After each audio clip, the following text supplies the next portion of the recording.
Okay, we're back. So yes, as I mentioned again just now, understanding Japanese employers is pretty much very, very important for you to not just um, increase your chances at success rates in terms of your interviews and whatsoever. It's also important for you in order to choose the correct employees in the first place. And this is actually one reason why, and this topic is important because every year, so many foreign students will waste their time in shukatsuing or job hunting at locations where they are actually not going to have very high success rates. So that's why I really wanted to talk about this topic. And just so that all of you kind of get an idea about who else is joining this webinar, let's look at what the results say. If you look at this, we see that more than the majority of you are going to be graduating within 2 years. So this webinar should be quite important for you. Majority masters, first time is your first MSc webinar, which is also why I also do recommend that you look at the webinar list, the playlist later. I'm going to put it on the chat, because there's lots more information down there as well. Majority of Japanese companies, the largest answer is N2, and most people will think that it's easier to get into a foreign company than a Japanese company for their first job. So I will be giving the correct answer to these later on in this lecture, but no, it's interesting for everyone to see what everyone else is thinking. But yeah, so first things first, I do need to introduce myself in terms of why I'm giving this talk. So I was a foreign student as well. I came, oh my God, 10 years ago. So I came in 2012, graduated from my bachelor's in the University of Tokyo in 2017. Since then, I've been working mainly as an engineer, sometimes as a translator, sometimes as an interpreter. But the thing is that on the other hand, I also do research, as in academic research regarding foreign students, the career issues that people face, foreigners in Japan, career development. And of course, I'm also the MSA like president. So the thing is that I'm working on the ground with all of you to ensure that you can get the information that you need if Japan is your next choice, or, to give you at least some opportunities, or to give you information that will allow you to access opportunities here in Japan. So that's what I do. So if you see at the bottom of this slide, there is my blog, which is pretty much my name. And this is where I write a lot more about foreign student topics. So the thing is that if you want to read more, you may really want to look at the blog, because the thing is that there is only so much I can actually talk to you about in the webinar, but there's so much more that I have written already. Okay, so yeah, you may want to bookmark that if that interests you. So we have to understand first that employment is not just about what you want. I also work as an employee right now. So it's not even about what I want as well. It's also about what the other party wants. And because of this, that's why it's important to actually think about what do general Japanese employers want. And to understand what Japanese employers generally want, what we also need to think about is, what is the general Japanese employer? So I want to start with what the average Japanese employer, or how they actually usually employ people, including foreign students. So yeah, for the people who have less than 2 years under your graduation, some of you have definitely already started job hunting, and I'm sure, and you may want to write in the chat so everybody can see how mysterious this Japanese job hunting thing is, because it doesn't really make sense from from not just the foreigner's perspective, but from the perspective of many Japanese employees and many Japanese students as well. The reason is because it's very strange. Your grades aren't important. And especially for masters and below, your subject field isn't really looked at as well. My first job was as a IT engineer, but I graduated in political science. And so what's up with this? But the thing is that school name is very important here. So the thing is, we have these things which look very paradoxical from the outside. But also, we also know that Japan likes long-term employment, this idea that you work in a single company all the way until you retire. why does this work? Why does this happen like this? And much of the talk I will be talking about is actually kind of based on this, that we need to understand what the average employer is thinking about when they hire fresh students, so that you can actually angle and strategize, okay? So there's a very simple way that I will describe how things work here in Japan. This is a image, this is a picture. Can like helpful people please write in the chat, what do you see on this picture? I'm waiting for your answers. What do you see on this picture? A pen and a pad. Yes, exactly. This is a very good example of what Japanese fresh graduate employment is. So this is blank paper. Yes, correct. Blank paper and a pad and a pen. Yes. And Timothy, please. I mean, you're not. I'm not stupid. You're not stupid. Yes, I know you're trying to make a joke, but never mind. Yeah. Okay. Pen and paper. So this is employment in Japan. Then the question is, who is the pen and who is the paper? The idea for Japanese fresh graduate employment typically, some nice you talk about pineapple. Okay, yes, very good. Like thank you for the joke. Yeah, this is fun. So what Japanese employment tends to work is that the company wants to be the pen that writes on a clean sheet of paper, which is you, which is the fresh graduate employment. What is different about this from other countries though? In other countries, for example, if I was a political science student and I applied to be an engineer, they'll be like, you didn't study what we want you to contribute in. And therefore you're going to be rejected, or you're more likely to be rejected. Whereas in Japan, it's more along the lines of, is this sheet of paper sturdy? Is this sheet of paper like clean enough for us to write and educate this person in the way that the company wants? And therefore, what we usually say about Japanese employment, even though it has been changing recently, is that there is something called potential-based hiring here in Japan. And this means that it's not about what you bring into the company that much, it's about how you train for, whether the company thinks that you are trainable. And also because you are, they're not really looking at something job specific. They want you to just learn what you have to learn on the job. It is important that you blend into the team in Japan, in the Japanese environment. This is why teamwork is, and cohesion is also a very important point in Japan, in Japanese hiring. And then because they are going to put their resources into training you, one thing they do not want to see is people who are going to come in and then leave within 3 years or less, or not even less, 5 years. No, I mean, 5 years is also very short for a Japanese employer's perspective. 10 years is also very short from the Japanese employer's perspective. So bear in mind this is not your typical, the way that most other countries in the world, I assume, work, in the sense that, you come in stating what you can contribute.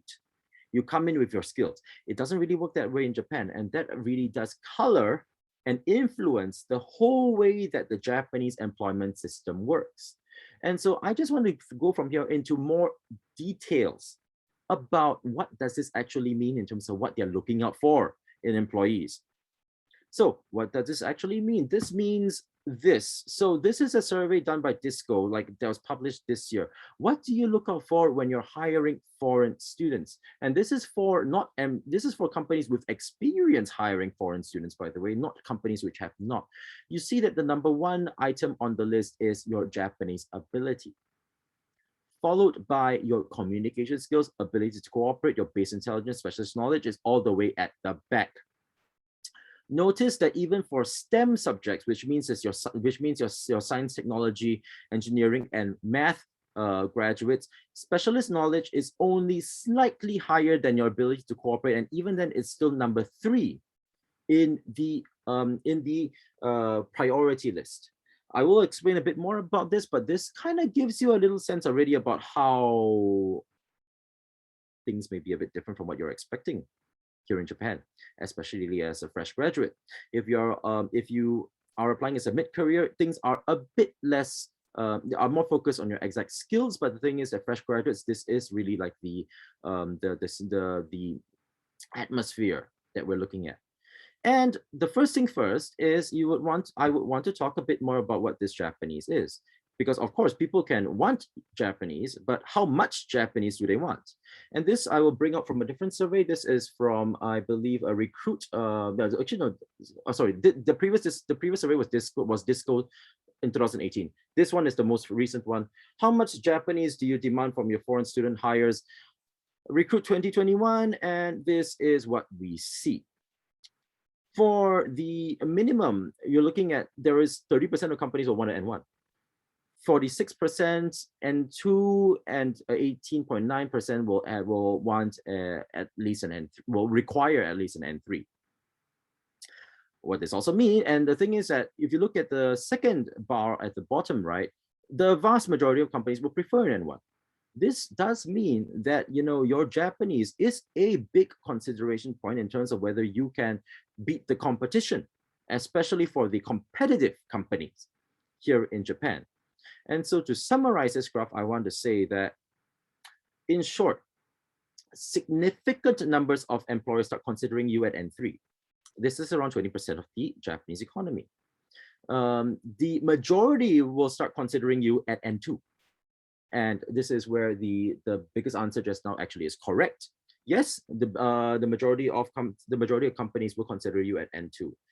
But on the other hand, when we look back to this, you see that there are around 5% of companies which are okay with N4 and N5. Neither is this necessarily a small number given how big the Japanese economy is. But they tend to be clustered around certain sectors and certain fields. So the thing is that, you know, they're not everywhere, and you kind of need to look for them like, you know, more closely. And basically, so what I want to say from that is that if you do not have an N4 or like an N3 at least when you're going to job hunt, right, it's going to be tougher for you, but there still is a chance, but you have to spend a lot more time and a lot more effort looking for the companies. Now let's look a bit about the other things here. So you notice that we have these things called the communication skill and the ability to cooperate, very, very, very abstract concepts that maybe I want to talk a bit about, more about on. So remember just now that I said that potential-based hiring is the main thing here in Japan. What this means, and it's not just potential-based hiring, it means you learning from your senpais and you know, basically being rotated around multiple departments here in Japan while you're working. What, therefore, do Japanese companies not want to see when they're in the interviews? There's a bit of a, this is a bit not very politically correct, but this is pretty much like some things that people some of these landmines that people tend to step on when they are actually in interviews. The biggest thing that Japanese companies do not want to see is actually people joining and quitting. And therefore, much of the time when you're a foreign student and you're going for interviews, one of the questions that they will ask is, well, so you're here in Japan. Firstly, number one, why do you want to stay in Japan? Secondly, how long do you want to stay in Japan? They're looking for a commitment. They're looking for a commitment, and they're looking for signs of whether you are going to stay in the company or quitting. And therefore, one of the biggest landmines that you can see is, how long do you want to stay? How long do you stay? Do you plan to stay in Japan? This is one question that kills a lot of foreign students, because honestly speaking, the correct answer for this is more than 10 years. Or at least, you don't necessarily say like until retirement, because the thing is, that sounds a bit funny, but the thing is that really, if it's a big company and they ask you this in the interview, I just gave you the answer. If it's a smaller company like a startup, they know that people come and go anyway, so it's not really that much of an issue. But the thing is that this is why please do not bomb your own chances by answering the wrong thing for this particular question. That single question can kill you. The second thing is, they don't necessarily want somebody to come in and then, like, you know, like, instead of learning from the senpai, like, you know, being a bit too enthusiastic and actually, like, you know, asking lots of questions, or like, you know, basically not fitting the team. And because of this, many times what Japanese employers are looking out for foreign students is signs that you know Japanese society and that you have contributed and you have like participated and you have been active in it already. This is why, especially for PhD students, right, your professor recommendation is very important when you're job hunting. And then your professor introduction as well can be very important for your job hunting. For people who are in your bachelor's and your master's, if you have time and you do like volunteering, club activities, things that basically show that you know it, you get Japanese society because you have been in there, you have actively interacted with, and you know how it works. That is a very positive sign. Please write that in your resume. Many people don't. Okay, so that's one thing I want to say. And above everything, what's also important is that this is where your interview preparation and technique can be extremely important when you are looking forward to your job hunting. Most places, like even maybe your school, like a career office, may help you in this, but many times they don't really do so. They don't really do a very good job for foreign students, honestly speaking. But this is where a recruiter can help. Recruiters are incentivized pretty much by the way that they are paid to actually land you in the job. And therefore they can coach you through some interview techniques in answering questions like this, like the landmine I mentioned above, and like how to present yourself, like even how you dress if you have an in-person interview and stuff like that. So these are important things. And this is also one reason why I personally do recommend that foreign students work with recruiters when you're actually job hunting here in Japan. It stops you from wasting time. It increases your success rate. Please work with multiple ones so that you're not just using one single one. But yes, that's one thing I definitely will say. So back to this question that I stated above. Let's divide these results into 3 sections. Number 1, your language. Your language is important. It is very important because it's not just a sign as to whether you can contribute in the company professionally. It is also taken by recruiters to be assigned to how well you understand Japan and how committed you are to staying in Japan the long term. So therefore, the language is important. The more, the better. So that's for the first thing. For soft skills, though, as I just mentioned before, it's really about how do you present yourself as somebody who can actually contribute in a Japanese team. Your enthusiasm counts. Your awareness of Japanese culture counts, which is also where your interview technique comes into play. And commitment, as I mentioned before, like how do you show that you're committed to being within Japan and contributing? Just one last point about the hard skills, though. Honestly speaking, the hard skills here, it's more important than what the survey suggests. Why? Because if, for example, especially if you're in a technical role, if the job says chemical engineering graduate and you don't do something that's similar, you're not going to be considered even at the document screening stage. So it is important, but the thing is that is just going to put you through the document screening stage, because in the end, what many employers will not look so much at the small things that you did, but more about your character, about how you demonstrate your perseverance and things like that, right? Therefore, that is a good way for you. Your hard skills are important as a beginner, but the thing is that after that, that's where your soft skills actually become more important. Is my opinion about this. Now, when I talk about this can be very discouraging for some people, because you're like, I came to Japan and I'm doing an advanced PhD. Does this mean that my skills are not going to be valued and things like that? And the very important and I think very valuable question here is that to what extent do you have to fit into a box to find a job in Japan? I want to say that, whatever I said just now is not about fitting into a box. It's about increasing your chances. In the end, when you are job hunting, what you want is to have as many options as possible for you to choose from. And by actually targeting the things that I mentioned above, you increase the number of options that you can get when you're job hunting, increase your success rate. So it means that you have less wasted time. And therefore, in the end, that means in the end, a higher possibility for you to choose the choice that is best for you, is what I want to say. That's number 1. Number 2 is what I just mentioned is just the average. The average is not everything, because the forest is not the trees. And therefore, what I also want to say is that you are looking not for the whole forest. You're looking for one particular tree to hug on after you are going to graduate. And precisely because of this, we need to not just look at the overall. The overall is very important for you to understand, because more companies than not are going to follow that. But when you are job hunting, you have to kind of look at each individual company as well, to analyze them, to think about whether you are going to fit being an employee over there. And so from this, I wanted to give a little exercise kind of thing, like, kind of to not kind of not kind of to make you think about, like, how things really work, like, to think about this company is this kind of company, so therefore they're likely to hire this person. So let's start with a few examples. This is a Japanese strategy consulting firm, the kind of company that advises other companies about which countries to expand to, and which market to target, and these kind of things. So they are basically a very big company, well known in Japan, but unheard of elsewhere. Because of the shrinking Japanese economy as well, they want to expand overseas, or they want to help other companies expand overseas. Don't really have that many foreign employees at this kind of point in time.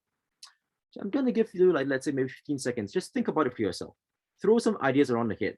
What kind of people, or what kind of people, not just foreign students, would they want to actually hire this kind of company, just based purely on the description that I just gave?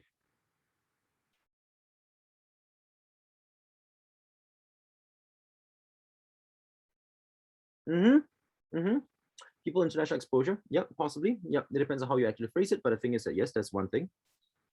Let me just do things quickly so that I want to put as much time as possible for the Q&A, okay? The top priority with bilinguals. Why? Because they want to expand overseas. And this does include non-native Japanese, like foreigners. But the thing is that consulting as an industry tends to heavily prefer brand name schools.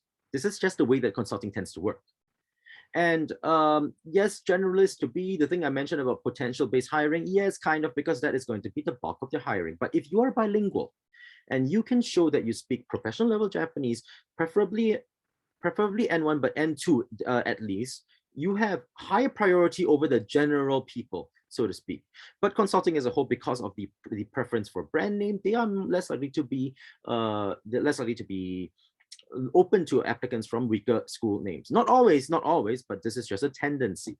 Let's look at the second company, and this is actually more, oops. No, this is more towards like the exact company that I first joined after I graduated from the University of Tokyo. 40-50 people, that's not a lot of people. They have a web service in Japanese, a product manager speaks English, and they want to expand into wider Asia in the future. Now, I just showed you that for a while already, but the thing is, let me just give you the answer, and this is what I observed. The thing is that when you are in a smaller company, they don't have the time to give you the potential-based hiring thing of teaching you everything and hoping that you slowly contribute. What they have is, we need to get things done now. And therefore, they are looking at people with experience, or have a portfolio, or have shown and done something. And this is actually a big contrast to the typical potential-based hiring that usually happens in Japan. And because of this, that's why if you have experience, often it is actually kind of easier for you to enter in the small and medium companies, because the thing is that they have a hole in their current operations, and you can fill that hole, and so it may be much easier. Language skills here, yes, they will come into play because depending on where they want to expand to. But as I mentioned again, small companies, tight work schedules and stuff like that. And actually, often I find startups more internationally friendly, but yeah, generalists to be, no, because the thing is that people don't have the time to fully train you. You train yourself. And actually, that's not a bad thing. And that's how I became an engineer, actually. But yeah, so that's another story. But yes, let's look at a different example. This goes back to the idea about Japanese, about whether it's easier to enter a foreign company than an international company. But so we have an example of an international FMCG manufacturer. FMCG refers to fast-moving consumer goods. This is your pet food. This is your shampoo. This is your soap. So basically the things that you can see in your supermarkets. So the Japanese office mainly deals with bringing in overseas imports into Japan and doing the sales and the marketing for these and the localization for these products here in Japan. And they are a very, very well-known name throughout the whole world. What kind of people do you think that this company will tend to hire? I'm just give 10 seconds for you to kind of just think about things for yourself.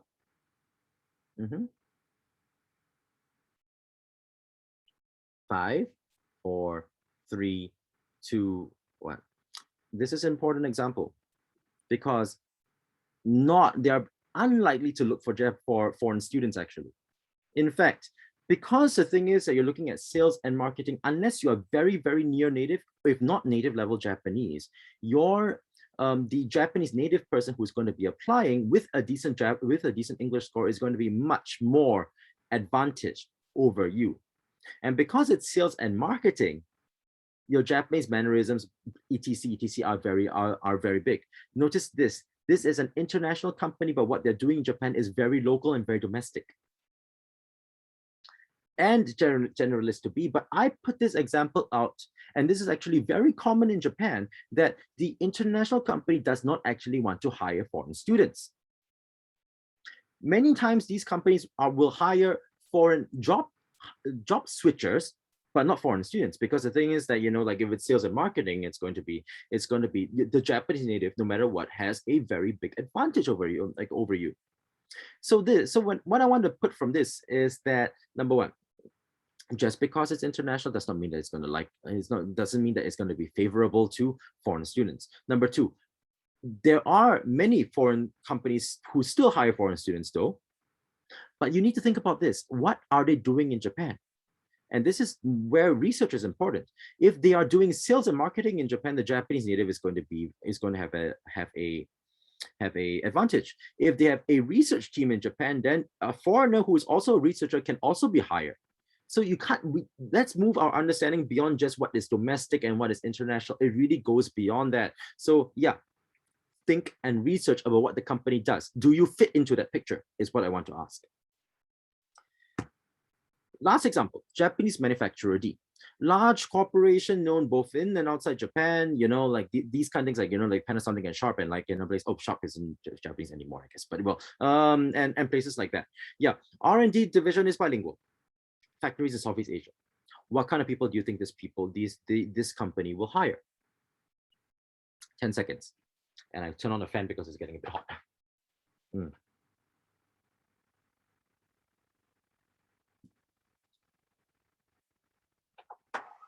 Okay, so for this is actually a very, very common example of what kinds of places like foreign students enter after they actually join.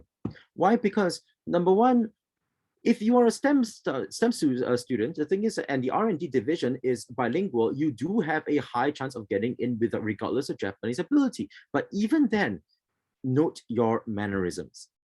The soft skills part does still come into play. So the thing is that, it doesn't mean that just because they are bilingual, it doesn't mean that they will not appreciate you understanding Japanese culture. That's very obvious. Number two, nationalities where factories are located. And this is one thing I do want to say. Your nationality can be a very big clue for what kind of companies will want to hire you. Basically, one way you can look at it is maybe you want to search for companies with an office in your home country. That is a clue that they are looking for people who can be bridges between Japan and your home country. And so that's one way of actually job hunting strategically. But even then, they will still want you to be a generalist to be, because this is a big company. They want to train you from within, is what I want to say. Japanese generalists to be are the big bulk of the people who they want to hire, but in the end, yeah, that's going to be a big bulk. But if you have either a strong technical skill, or you have a nationality or a language skill which is linked to what they do, then the thing is that you will be prioritized. What's not going to be in the zone? Non-Japanese fluent people who do not have technical ability. Okay. So what I wanted to state for using these 4 examples is very simply that, you need to understand what the average is. The average is going to be very, very much a big indicator of how a random company that you interview for is going to act. But there, even within that average, there are so many different kinds of things that are happening. And what is therefore important is that you need to find, understand each employer to find your own fit, because there is so much more than the typical average. So this brings me to the end of my lecture part for today. I do not know when this is going to be, but the thing is that, like, as a follow-up to this, the next lecture I want to give is, ways to find jobs aside from Shukatsu. For the people who are not aware, Shukatsu is basically what Japanese fresh graduate hot job hunting means. And it's painful. I'll be honest, it's painful. And the thing is that, it's a big headache. So therefore, so I do want to kind of talk a bit more about, the back doors that are possible, aside from Shukatsu. So the thing is that will be coming up probably by the end of the year, hopefully. But yeah, so yeah, that's what that's a little preview of what the next lecture is going to be about. And I just wanted to do a bit more of self-promotion at the end. I write a lot about these kind of topics and stuff, on my blog. So the thing is that you can take a look at the blog if you want to do some bit time reading that will be helpful for you in your your job search in the future. So that brings me to the end of my lecture. And so I already have down here 13 questions that I have, 13 questions from the Q&A. Please write your questions inside the Q&A if you want me to take a look at them and answer them. Okay, let me take a look for okay. And I want to answer. I want to start from this one because it's kind of ties into what I do, what I just mentioned. We have a question here, which is what kind of certifications, if any, usually Japanese companies look for? Honestly speaking, certification, remember what I just mentioned just now, this is how you actually develop your understanding. Your hard skills are not as emphasized in Japan compared to other recruitment markets. Therefore, certifications as a fresh graduate, not really looked for in the first place, except for your JLPT. If you do not come from an English native speaking country, maybe taking the TOEIC may be a good idea as well. Actually, even if you come from an English native speaking country, taking the TOEIC anyway will be also a good idea. Why? Because some companies use automatic filters. If you do not put a score down there, they may filter you out. So that's just a bit of information. Yeah. So that's one thing that I do want to say. If you are applying as a mid-career, and this is something that I will talk about in the next session about how to avoid Shukatsu, right? Then certification becomes important in terms of but that's very industry specific. So as an IT engineer, for example, I can say that if you have AWS certification and stuff like that, would be a big plus, and etc. But so very highly specific. But as a fresh graduate, if you're applying as a fresh graduate, it's your language certificates which are important. Yeah. Okay. Ooh, okay, let's see. I write more questions, yeah. Let me just answer an easy one first. I am a research student and expect to answer to the graduate master's degree in the next 2.5 years. During my 2.5 years, can I apply for part-time jobs? For any MEC scholar down here who this is important information, because in my research as well, experience doing part-time jobs is correlated with Shukatsu success. And I think the answer is very obvious because through actually doing part-time jobs, you kind of get to know more people who can help you with your Shukatsu, and you can get to understand a bit more about how Japanese society works. Which is why I do recommend that please, try to do a baito, or try to do a long-term internship. The MEX scholarship in itself does not prohibit you from doing a part-time job. Your school or your advisor may not want you to do a part-time job though. And this is something where I do not have any direct easy answers if they object. But yeah, really, as barring that, yes, you can do a part-time job, and you can earn some money, and then you can get some experience in Japanese society.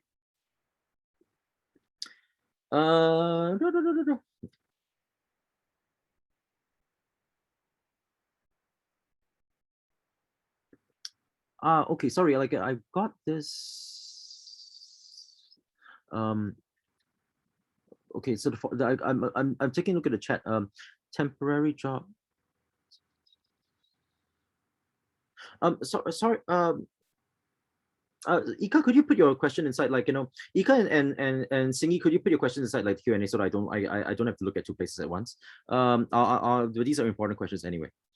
So we have a question that is this one, and this is a very important question, and this kind of brings me to like to what I mentioned about like applying as a mid-career. Let me read it out.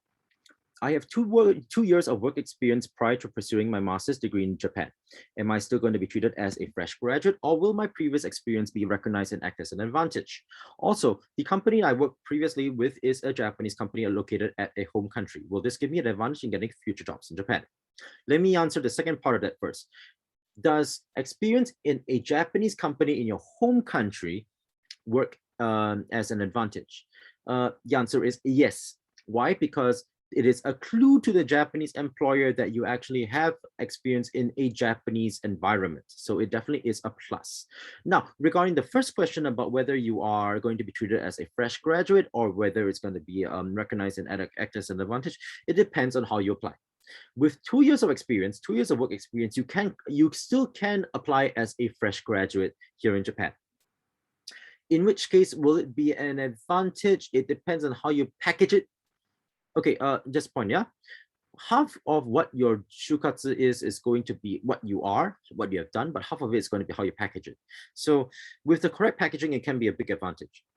Yeah, but you also can use that experience to apply for a mid-level, mid-career, and like junior position. That's also very possible, and actually probably leads to you getting a higher salary as well. So you have two ways to strategize, and either one can work, but that will depend more on your individual profile and your character. So your characteristics, not the character here. So yeah, that would really need a bit more analysis with somebody a bit more professional or like with a bit more time. Okay, what's since I did talk about internships and like long-term and long-term and a part-time job. So the thing is that this is from like what was in the chat just now. So is it okay to look for internships on LinkedIn instead because of what I've seen in LinkedIn postings are in English? Of course. I mean, part of shukatsu and job hunting is spreading your net as wide as possible to see what kind of fish you can catch. So look for things on LinkedIn, look for things on Daijob, look for things on Gaijin, look for things on like on like Wantedly. Honestly speaking, like for this, some places are going to be more useful than others, but the thing is that if you really want to look for jobs and look for opportunities, really casting your net as wide as possible is really good. It's really like a good strategy to make. Long-term internships, by the way, like I don't know, we haven't posted anything for Dorkel recently, but Dorkel is actually one company that does do long-term internship, like hiring and stuff like that. Also, I think we are going to have like long-term internship like post coming up this week from one of our other partners. But yeah, MSA does provide this kind of information, so please like take a look and watch out for the information that we post on our group and on our page. I do want to give me a second so I can get like the YouTube links. I did promise you like the YouTube playlist, like for like our previous lectures. So let me just take a before I forget.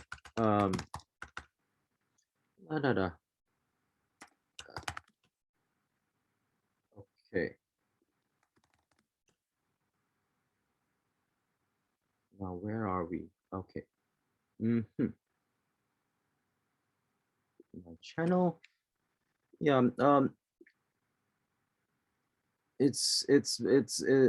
We've done so many of these, by the way. So the thing is that like it's not even about like what I'm talking about today. Like to be honest, like an hour long like webinar is not enough for me to give like like any like it's enough for me to give information, but it's not enough for me to give you the full picture. So that's where you really have to look at all the other things and yeah, look at all the other things that we have done, my blog, for example, but also the what do you call it, the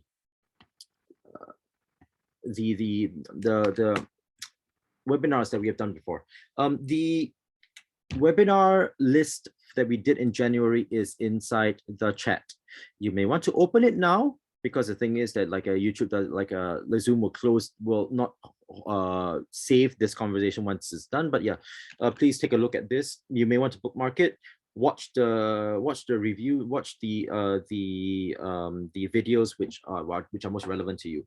For the people who are looking for academic jobs, you may want to look mainly at Anirban's and Fernando's lectures. If you're looking for just general, more like, regarding like, job hunting, there is Ola presented about like, how the job hunting process is, and it's a very detailed lecture.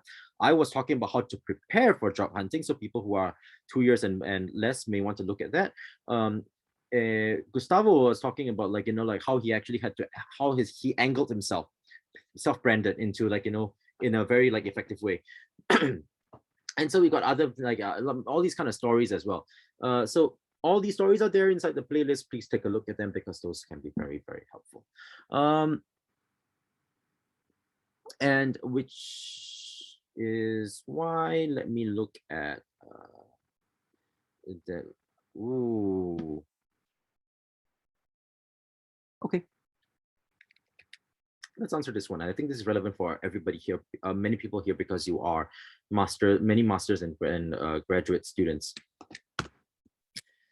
Can laboratory work be considered as proof of integration into Japanese society? For my case, I'm working in a collaboration with the Japanese labmate, because technically my task should begin once he's done. But okay, so yeah, like, like basic Japanese teamwork, so active communication with him and pretty much adjusting frequently each other for our work. The answer is yes. The answer is yes, but you need to write it properly inside your application form.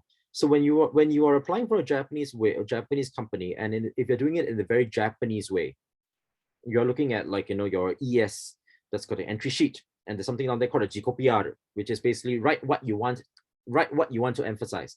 This is something you have to write about. You have to write about like, how that you were collaborating with a Japanese like a teammate, and that you're producing this under like a deadline, and you overcame the challenges.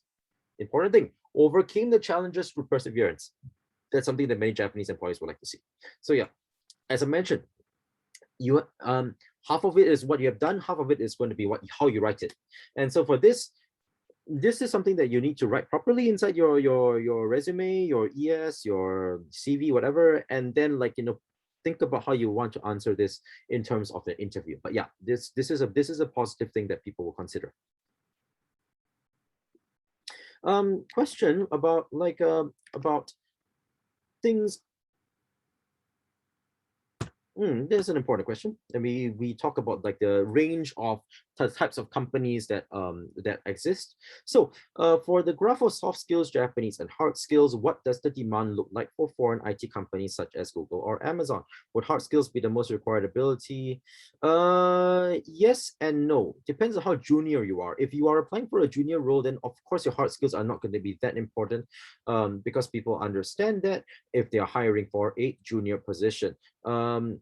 But even then, like, yes, if you're looking at a foreign company, they know that the employees may not be there after 3 years. So the thing is, they definitely do want people to contribute at a earlier stage than if you are talking about a fresh graduate, fresh Japanese graduate. But nonetheless, soft skills are very important. Nobody wants to work with like nobody wants to work with somebody with bad teamwork, for example. So the thing is, the thing is that, remember that job hunting is it's not just about like, proving that you can do what you can do. It's also proving that people would want to have you on their team. And so don't forget that. Yeah, that's one thing I want to say. Basic question here.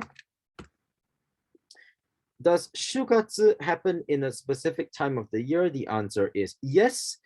Please look at Ola's lecture about that in the webinar series. She goes through it in very, very, very small detail.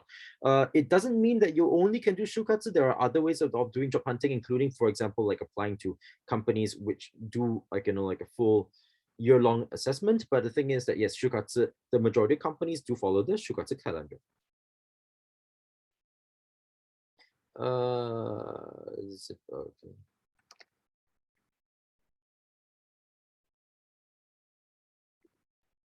Okay. If people, I'm looking at the chat in terms of people want to put clarifying things, but please put your anybody wants to ask questions, please put in the Q&A.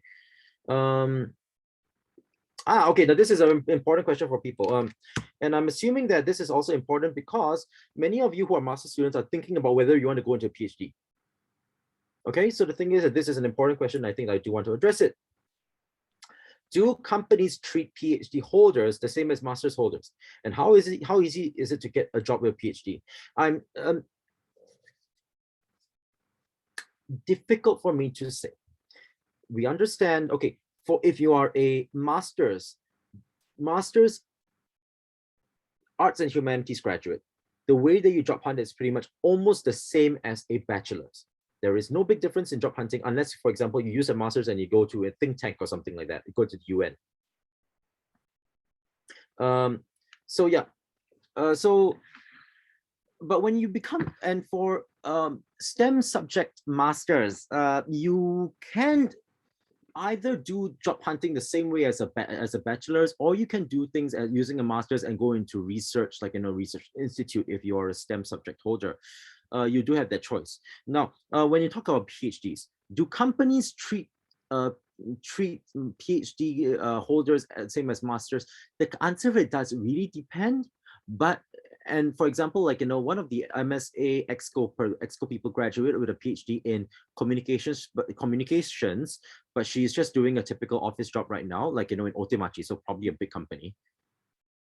So you have cases like that, but in general, it is, yeah. So in general, right, it is, I think it's pretty much safe to say that the PhD does close quite a few doors in terms of your employment. And this is in all honesty. Why? Because if somebody is going to, like, versus a 22-year-old bachelor's graduate versus a 29-year-old like a PhD graduate, right? Okay, I'm getting the years a bit wrong here. Okay, 2026, let's say. The 22-year-old especially in the very potential-based hiring system, right, has more time to grow in the company. So in the end, right, there are going to be some doors which are closed to PhD holders. Not every company will do things like that, but the thing is, a significant number will. However, there are cases where the PhD will open new doors as well. If you're thinking of doing research, academia, and things like that, you pretty much need a PhD, right? So there is no general answer to this. Okay, no, the general answer is that if you're looking to just enter like a commercial company after you graduate, like, and do like what a bachelor's person will do, you will have possibly less companies who will consider your background. But if your graduate program, for example, is linked to like a certain form of employment, then the thing is that is going to be a new door that is going to be open. It's more important for you to evaluate the things based on your own individual circumstances, is what I'll say for this. Okay.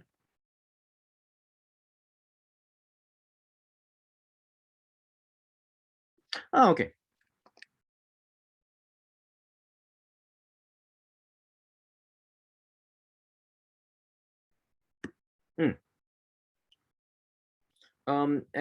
Okay, so like so I don't, is it Kim Park or is it Park? I can't tell which is the surname, but yeah. So we have a comment in the question in the chat that that the base rate is usually different for bachelor's, master's, and PhD is around 10,000 more, or for each level. Usually, sometimes the company has a tight budget to hire people in a higher level. Yes and no. Now, if they're looking for a researcher, they should be paying researcher rates, and HRs also understand that they're paying researcher rates, right? But if you're talking about just for a typical office job, right? What I usually think about is that maybe a master's person doing an office job may get 10,000 or 20,000 more per month than a bachelor's. That's usually true. But on the other hand, from an overall company perspective, that isn't really much. So if you prove yourself to be an exceptional master's candidate, that it really is more than enough to justify you being hired, I think. But of course, the thing is that this is just in general. Are there companies which are so budget strapped and so short of budget that they must only hire bachelors? Possibly. Yeah. We got a question about this, and there's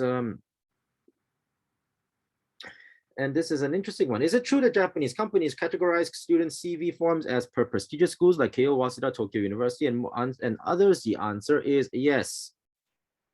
The answer is yes. This is less important if you're a PhD. Because the thing is, if you're talking about if you're a PhD, then it really depends on your Shido Kyokan, or your sensei, and and your exact field of study. But in terms of other things, do they categorize your CV forms?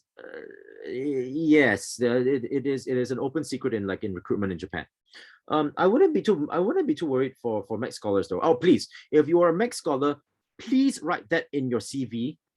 Do not disadvantage yourself by not writing that in your CV, please. Because the thing is that if you're a Mac scholar and you write you're a Mac scholar, that already is a very big a big plus for your your application. But yeah, the short answer to this is yes.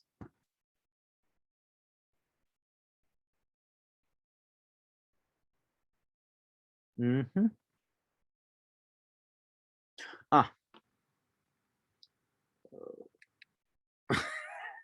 Oh dear, this question. Oh my god. How can I say this?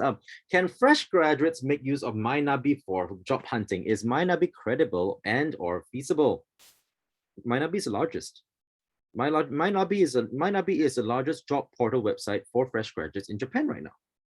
And so by that point, it is credible and feasible. Yes, just be aware that but most companies on MyNabi will be looking for Japanese students, and therefore if you apply to MyNabi, you kind of are expected to at least have a Japanese level of an N2 and above. And so it's going to be very tough for somebody who doesn't have that profile, which is very close to a Japanese student, to job hunt through MyNabi. Is it possible? Yes. Have people done it before? Yes. But the thing is, it's just one point of one point of note. And yes, this seminar will be put on the MSA YouTube channel.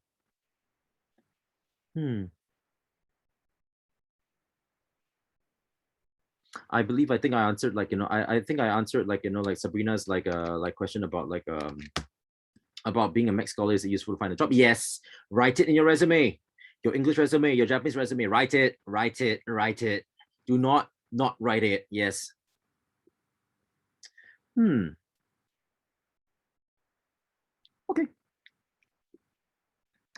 I don't. Okay, so we have a question here. I am interested in working in the nonprofit sector in Japan. Does the information given today also apply to nonprofit organizations? Are there any specific tips that I can take note of to better prepare myself for the NPO job hunting in 2 years?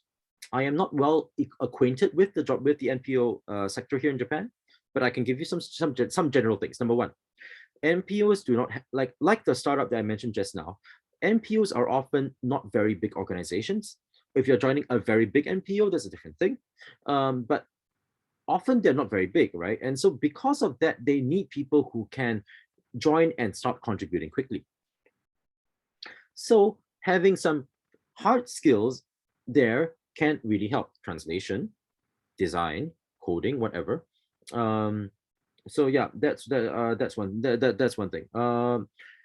So that's one thing I can say. But also another thing about the NPO sector in Japan is that it's small and people know each other. one very easy way of actually getting to know, of getting to your foot inside the, like, like the door, right, is volunteer, get to know people, network within a thing, and then show what people you can do. And you can maybe even like just skip the job hunting process for like MPOs and NGOs. Yeah, so that's really my advice. To be honest, I also got my first job without doing like the typical job hunting process. So the thing is that really, if people know you and they trust you, they can offer you a job just like that.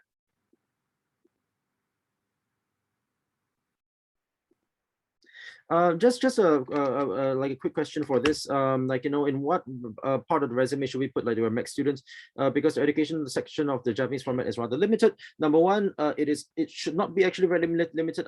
You don't really need to write until like your middle school and your primary school. So the thing is, high school, university, high school bachelor's, master's, and like a PhD is even then there's enough space. Number two, your MEC scholarship in the Japanese resume should not be inside the education sector section. It should be inside your shoyo awards, the awards given.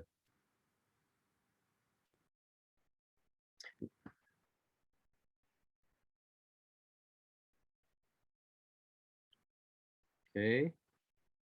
Mhm. Okay, let's look at this. Another question about integration in Japanese society. My research work involves the collaboration with some other companies and another university. We need to do a presentation of our results every month and give each other feedback. I get the feeling from my perspective that it's considered a proof of integration in Japanese society, but is it really from an outside perspective? I'm gonna move on into a little side topic here. When you are writing a resume and when you are branding yourself, what is very important is, are you writing the things which are rare? Basically, if you, and okay, I mentioned club activities just now.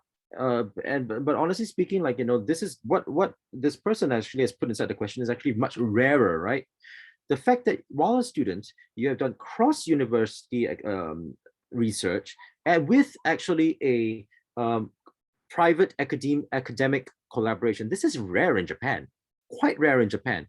And therefore, it means that you're not just working internally, it also means that you're working, you have seen how cross-organization communications work in Japan, which is actually quite a complex issue. I'm sure that this person knows what I'm talking about.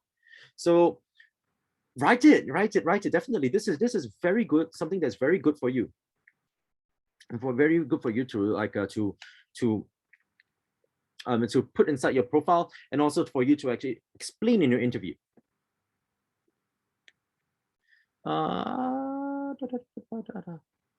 Okay, small question here that I think is easy to answer.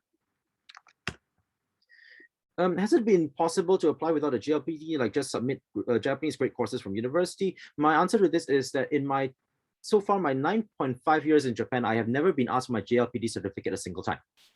The people that I know who job hunt, I don't think they have been asked to produce the Japanese certificate. It's more along the lines, right, of like when you apply for a job for like a job portal, you have to select the Japanese ability, right? And for me, what I would advise is that even if you do not have the certificate, if you really are at the GLPT N1 or N2 or N3 level, right, just put your Japanese level over there. Why? Because in the end, you're going to get tested at the interview. And there are many people who have Japanese N1 but do not communicate well in Japanese verbally. And they're going to get dropped anyway. So the thing is that, honestly, I would just say write your estimated Japanese JLPT level inside your job portal or your resume as well. The Japanese JLPT certificate is it's better to have, but the thing is it strictly speaking necessary? I don't think so. There may be companies which may demand that you produce a certificate, but I'm not aware of any. Okay, let's say, okay, no need, thanks in advance. We have this question. Find jobs through recruiters. What are the recommended recruiters so far that have been proven to work with foreign students? I am going to share a big list of things. Firstly, as I mentioned just now, if you want to take a look at Engine Functions as a recruiter as well. So give me a second.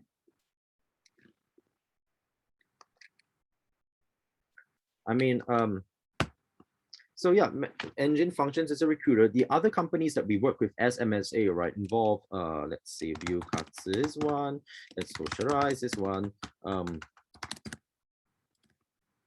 Then do we have any others that are active?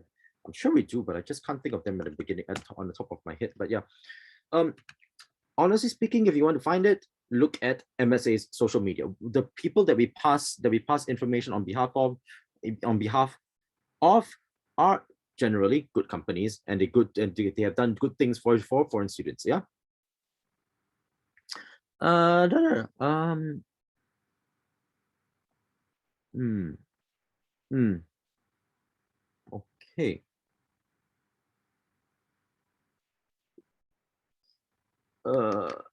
This one is a bit of a difficult question for me to answer.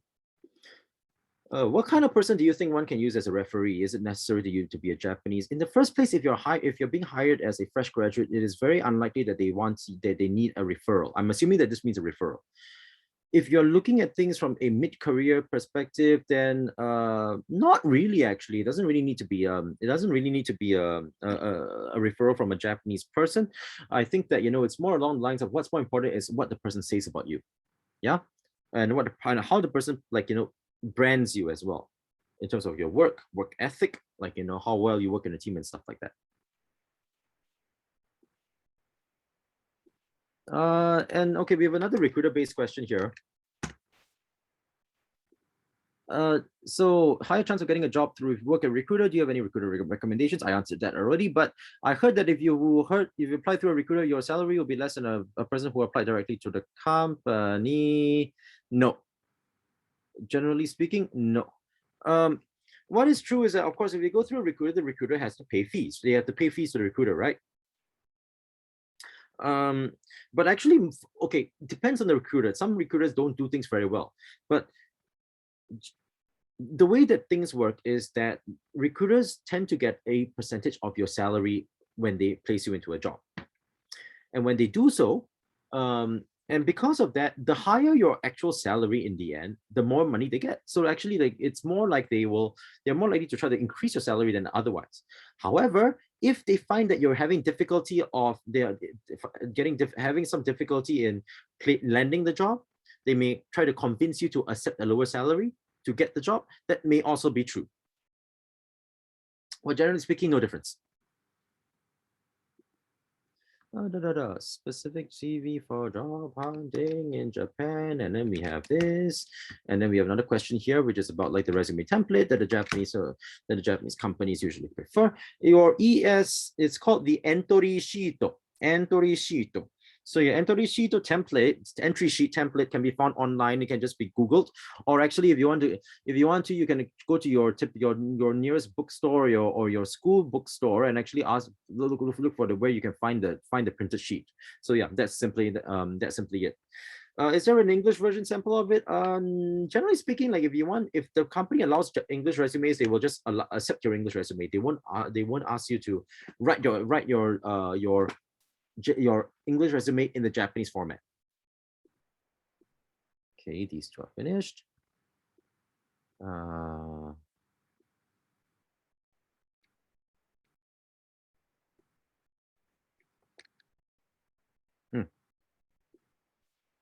Okay, this question is a bit complicated.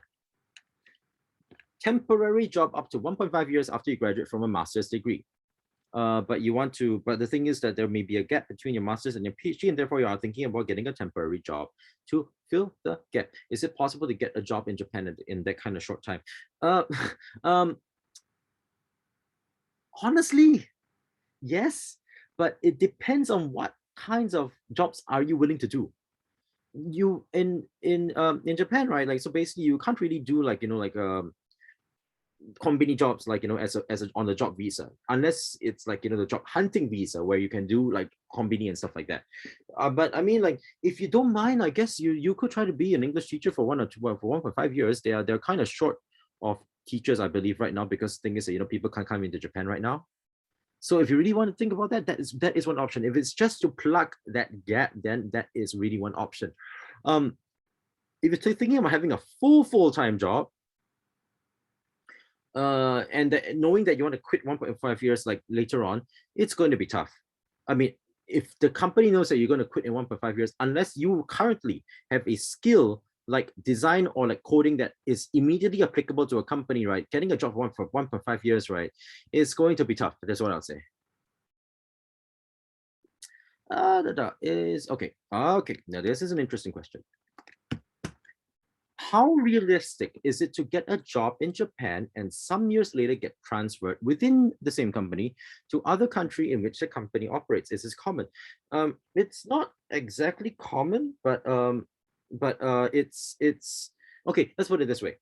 Now, if you are, for example, a Vietnamese person, the company that you get hired in has plans to expand overseas to Vietnam, or already has an office in Vietnam, there is a high chance that already when they're hiring you, they will already say that we are planning for you to train you in Japan and send you to Vietnam for you to be our link between Japan and Vietnam. That is actually very common. So the thing is, you kind of need to ask the questions.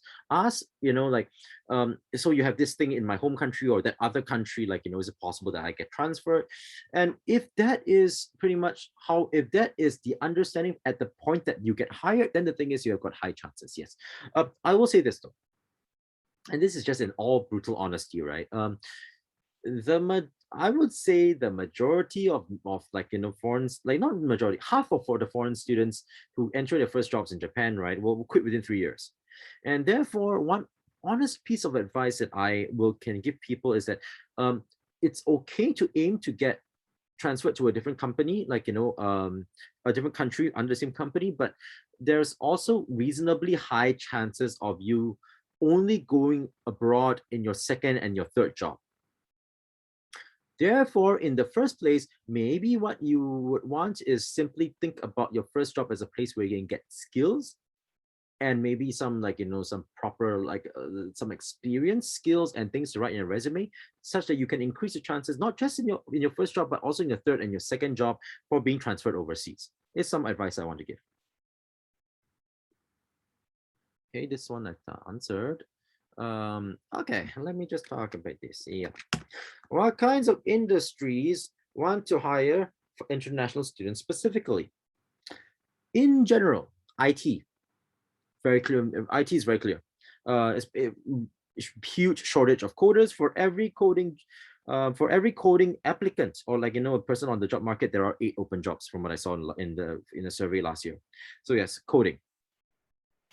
Consultancy often will employ foreign students, but only foreign students who are, not only, but mostly foreign students who are bilingual. There are many foreign students who actually go into consultancy, actually. So that's one thing. Other industries, manufacturing, and more of, like, the heavy manufacturing, if you have like an advanced STEM degree, yes. The other thing I wanted to say was like tourism and stuff like that, but I mean, like, Corona. So, but once things resume, then there will be significant numbers of companies with, like, events and, like, tourism and stuff like that, which will start to rehire, like, foreign students. But yeah, those are often, like, the industries.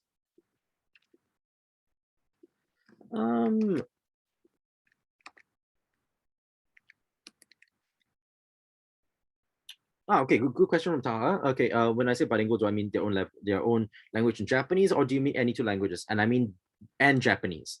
In general, yeah. This is a question from which reads, for example, if I joined the badminton club at my previous company in Japan, should I put it in my resume as well? If you have previous experience, I think that it's a bit okay. The talk that I gave was pretty very fresh graduate, but if you already have working experience, I would prioritize the working experience in terms of what to write about. Remember, as I mentioned, write what is rare. You should not be writing things that are common. And because of that, like, like, maybe writing a bit more about your working experience would be probably a better choice, if you ask me.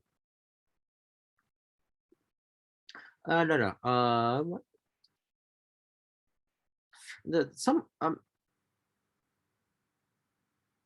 Ooh. Okay. This is a very interesting question. And I would really need to hear a bit more from this person. And by the way, like when it's the recording, your answers, the chat is not recorded, so you feel free to just write in the chat.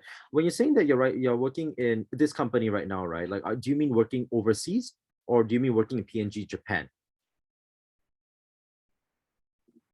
Is what I want to is what I want to check first before I talk a bit more. Yeah. So feel free to answer that if you want to, please. Oh, okay, overseas, yes.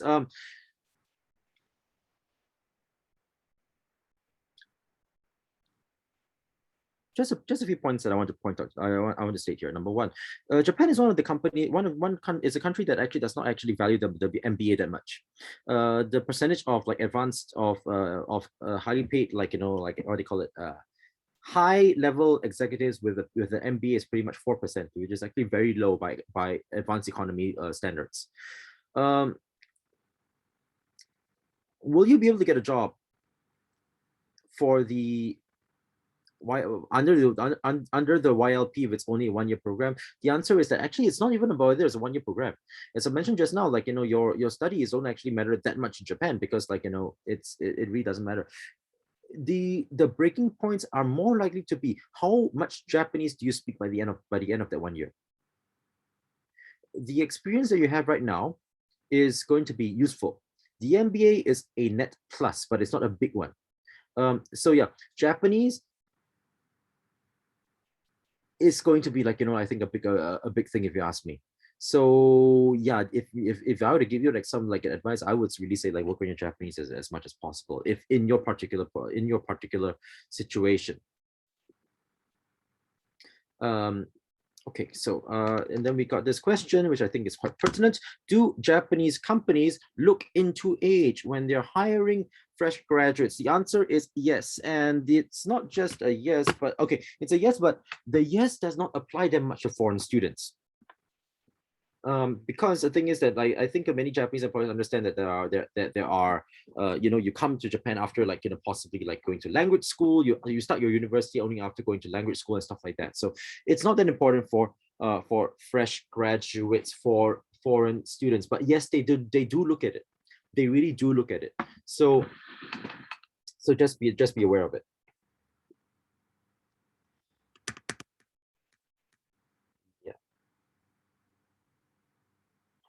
Okay, we got a follow-up from the person who was the person who was talking about the YLP product supply manager. My second question, I don't know about the field, but the thing is that, like, sometimes you have to be aware.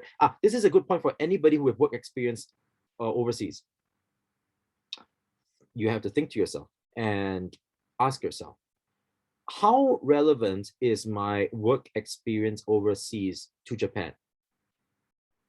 For example, sales and marketing is very different in Japan compared to how it is overseas. Your experience in overseas sales and marketing is therefore only relevant to companies which are trying to sell their Japan-based stuff overseas. If you're an IT engineer, it doesn't really matter. If you are a designer, if you can adapt your stuff to Japanese design, or work with Japanese companies which are trying to sell their things overseas, then you're okay. For every one of you with working experience in Japan, in overseas, you kind of need to think about it. Is it different in Japan? If it is different in Japan, that is where you will have, like, you will have to kind of think about, think that you can't really, like, work that, you can't really bank on your hard skills that much here in Japan. Okay, so yeah, just a piece of advice. I do not know about product supply management. Logistics may work a bit different in Japan, but I do not know. Yeah, do your own research.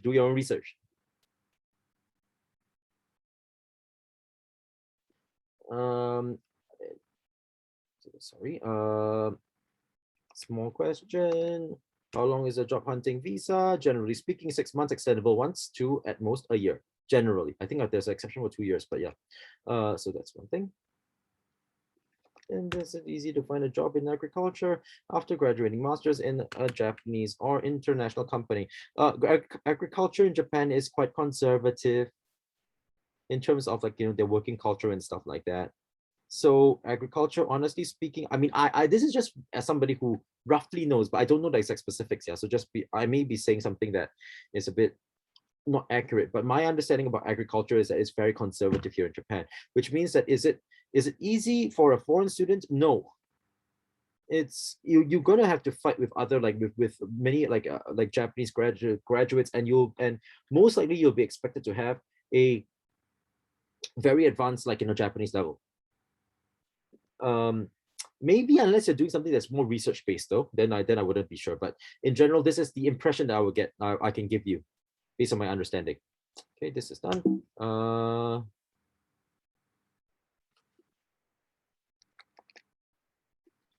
And then we got this: are Japanese companies supportive to the employees who want to pursue their master's studies without resigning the job? Obviously, depends on the company. There are companies which sponsor, like the MBAs of their company of their employees. Yes. Generally speaking, not that many though, but there are quite a few, I guess. Yeah. We also have quite a few like very general questions about like how to find a job in Japan, and and stuff like that. But my view is please look at the other like the lectures inside the playlist. Like it's a bit too general, like like a general question for me.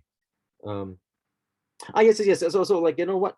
Well, like Kim's comment in the chat is really true. They can be supportive if there's an industry requirement for a certain professional certification. As an exception, some companies would just send us a few people for MBA every year. But generally speaking, yes, if it's industry related, then yes, there will be significant numbers of companies which will sponsor a master's or be understanding for that.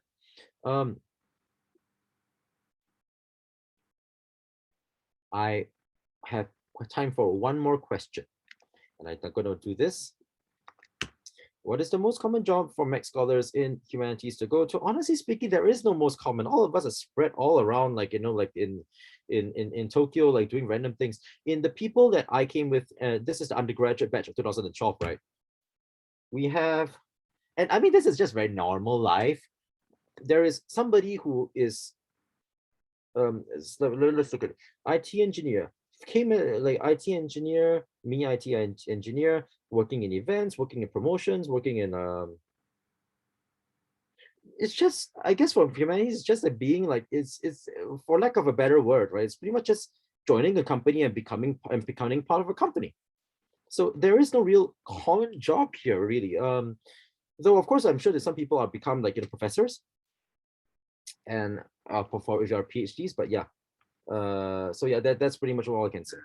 Do I have time to answer that?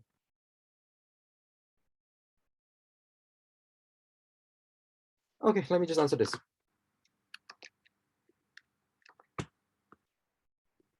It's always said that what you study does not matter in Japan, but at the end of the day, they would just consider it for screening. Does that mean I don't have to worry about practical knowledge in the field that I'm applying to? Depends on the job. If your job really needs the practical knowledge, then yes, you do need the practical knowledge. If your job that you're applying to is a general position in a company, and it's clear and it's stated there as a sogo shoku, which literally means like an overall position, then they are not actually, if you hear the question in the interview about like what have you done in school, right? They're not asking you exactly for what you've done in school in terms of your research. They're asking you to give an example of a challenge that you faced and overcame. That's what the interview question means. So the thing is that yes, look at the job.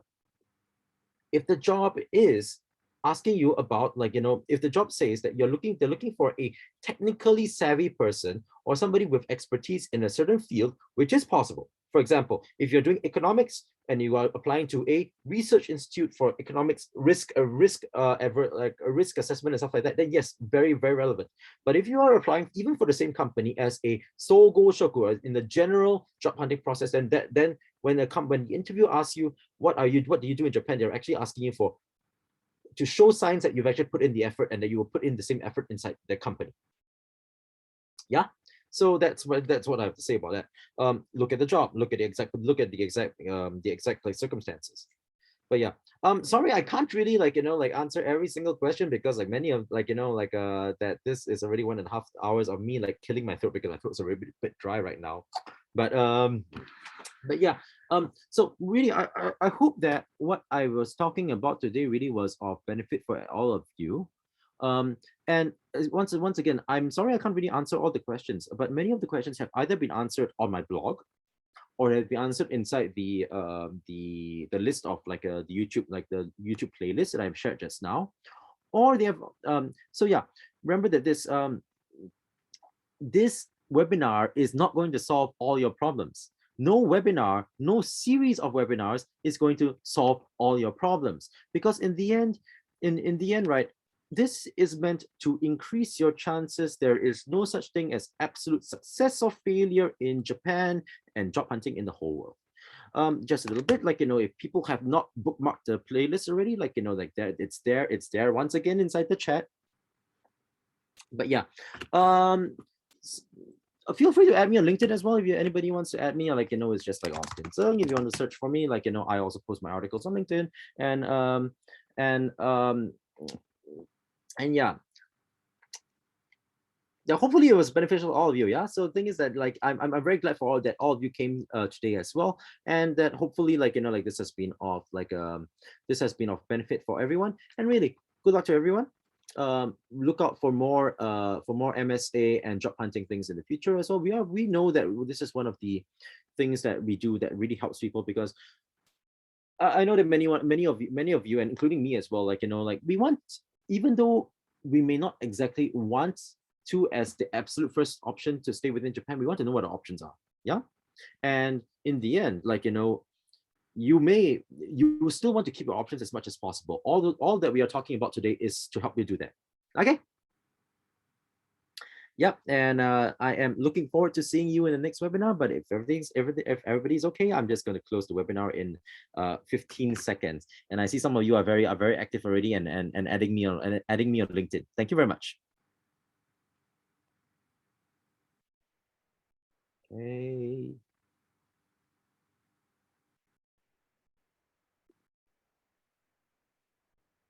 Okay. Thanks everyone. So I'm gonna close the room. Thank you so much, and hope to see you again at our next webinar.